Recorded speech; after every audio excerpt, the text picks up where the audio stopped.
بینندگان عزیز و گرانقدر، امروز میخواهم برای شما کمی درباره نمایشگاه یعنی گالری ملی لندن معلومات رسانم. زیرا در روز استراحتی نوبتی همراه همکاری تاجیکستانی هم برای تماشای این نمایشگاه رفتیم.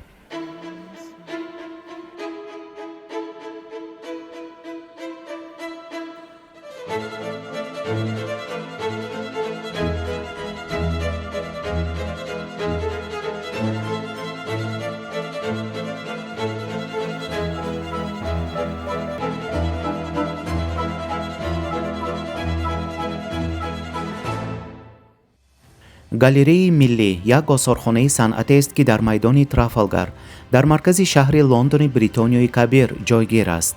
آن سال 1824 تأسیس یافته زیاده از 2300 عدد شاه اثری رسامی اروپای غربی از عصرهای 13 تا عصر 19 از جمله اثرهای رسامان مشهور به مانند لیوناردو داوینچی، وان گوگ، تیتسیان، ویلیام تورنر، پال سزن و دیگران که تمام عنعنه‌های اساسی رسامی را از آخر عصرهای میانه تا امپرسیونیسم نقل می‌کند نگاه داشته می‌شوند.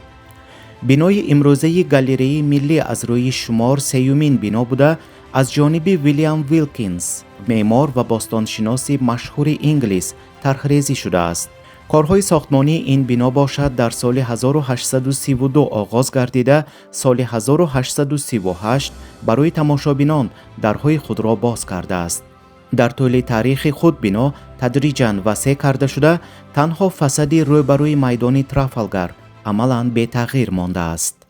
وقتی که کس به تالاری پر از پورتریت‌ها قدم می‌گذارد و آنها را تماشا می‌کند، دیر باز از آنها چشم کنده نمی‌تواند. زیرا به هر یک پورتریت نگریسته کس گویا به عالم همان دوره تاریخ وارد می‌شود.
با جای معلومات وارد شدن به گالری ملی لندن برای همگان رایگان به پول است.